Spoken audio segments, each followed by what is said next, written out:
Bismillahirrahmanirrahim. Assalamualaikum warahmatullahi wabarakatuh. Yang terhormat dosen pembahas Bapak Dr. Franciscus Nurseto MPSI, yang saya hormati dosen pembimbing 2 Bapak Suharli SPD MOR, dan yang saya hormati dosen pembimbing 1 Bapak Dr. Marta Dinata MPD.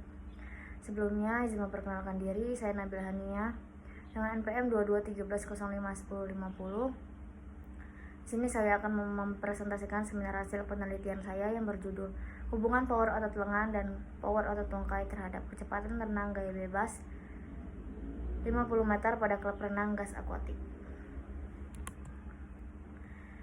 Yang pertama, di sini ada deskripsi hasil penelitian power otot lengan dengan jumlah 30 dengan rata-rata 3,7543 dengan standar deviasi 0,72006 dan nilai maksimum 4,95 dan minimum 2,18. Selanjutnya ada deskripsi hasil penelitian power otot tungkai. Yang pertama, dengan rata-rata 42,8666 dengan standar deviasi 9,53146, nilai maksimum 62 dan nilai minimum 29. Selanjutnya ada deskripsi hasil penelitian kecepatan renang gaya bebas 50 meter dengan jumlah 30 dengan rata-rata 1,2636, standar deviasi 0,22962, nilai maksimum 1,79 dan nilai minimum 0,89.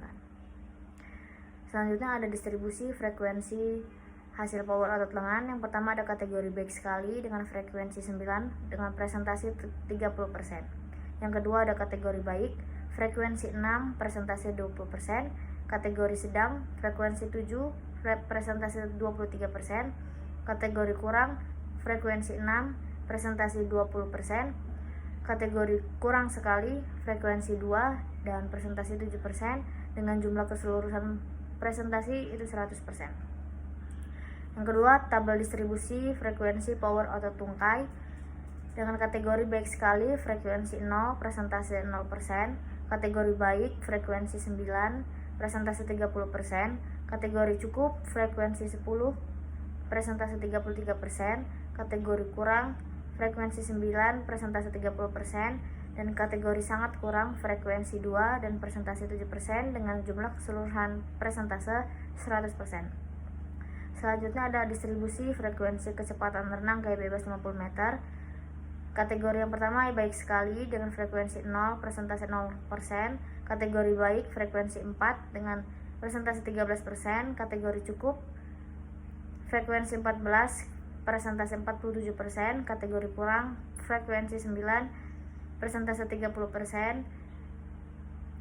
Kategori sangat kurang, frekuensi 3 dan presentasi 10%.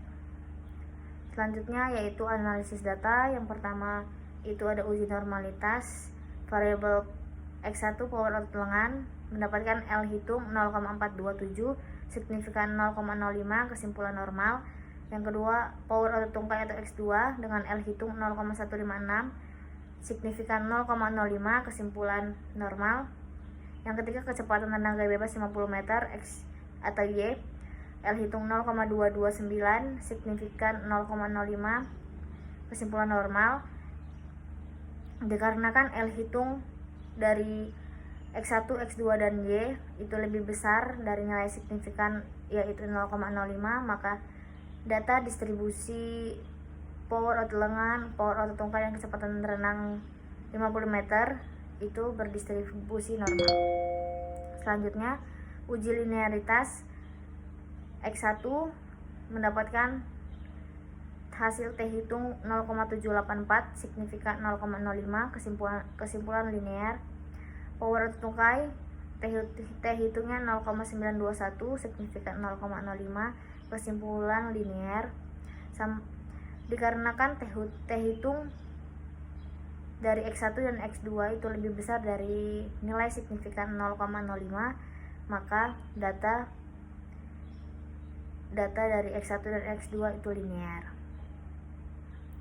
Selanjutnya analisis data yaitu uji hipotesis 1, hubungan power otot lengan terhadap kecepatan renang gaya bebas 50 meter dengan R hitung 0,736, R tabel 0,361, keterangan signifikannya 0,000, kriterianya kuat. Uji hipotesis 2, hubungan power otot tungkai terhadap kecepatan renang gaya bebas 50 meter, yaitu R hitungnya 0,522, R tabelnya 0,361, keterangan signifikannya 0,003, kriterianya cukup kuat.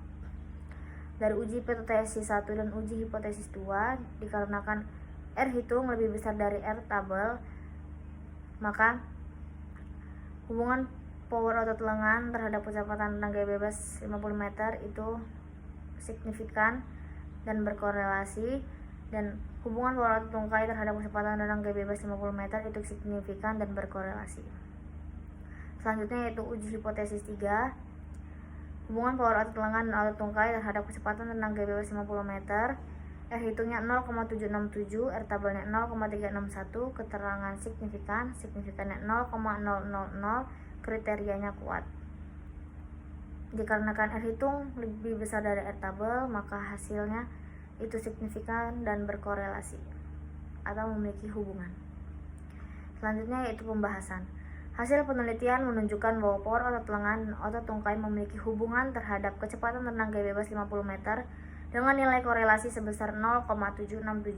Hubungan ini termasuk dalam kategori kuat dan signifikan, mengindikasikan bahwa kombinasi kedua komponen tersebut memainkan peran penting dalam mendapatkan hasil kecepatan renang yang baik pada atlet. Dari hasil penelitian di atas dapat diartikan bahwa atlet dengan power otot lengan dan otot tungkai yang kuat akan mempengaruhi hasil kecepatan renang gaya bebas 50 meter. Kesimpulan.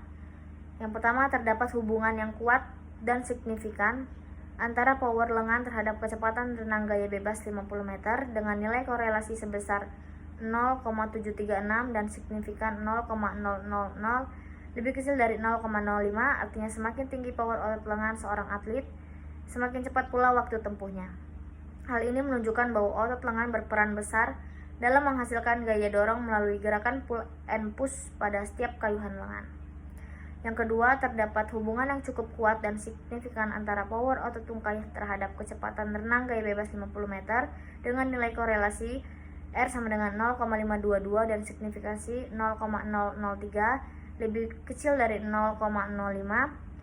Power otot tungkai berperan penting terutama dalam fase start tolakan dinding serta menjaga posisi streamline agar tubuh tetap stabil di permukaan air.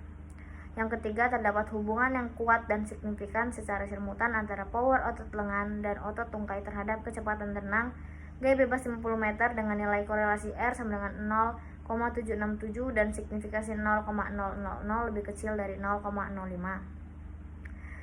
Yang keempat, berdasarkan hasil korelasi dapat disimpulkan bahwa power otot lengan lebih dominan dibandingkan power otot tungkai dalam menentukan kecepatan renang gaya bebas.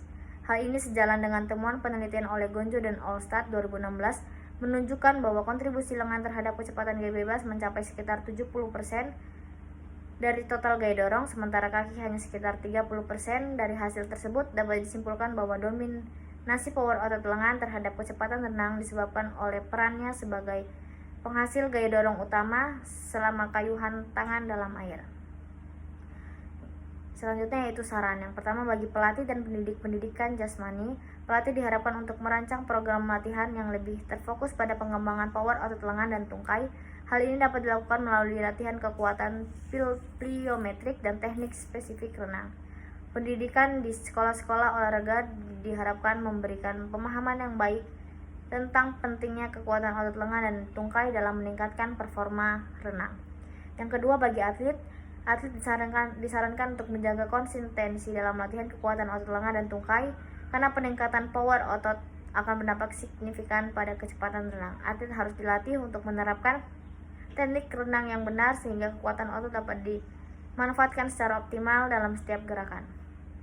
Yang ketiga, bagi penelitian selanjutnya, melakukan penelitian yang membandingkan hubungan antara power otot dan kecepatan renang untuk gaya renang lainnya seperti gaya punggung dan gaya dada, mengkaji variabel lain yang juga dapat mempengaruhi kecepatan renang seperti teknik pernapasan, pengaruh mental, dan faktor biometrik. Baik, mungkin itu saja yang dapat saya sampaikan. Sekian dan terima kasih. Saya akhiri. Wassalamualaikum warahmatullahi wabarakatuh.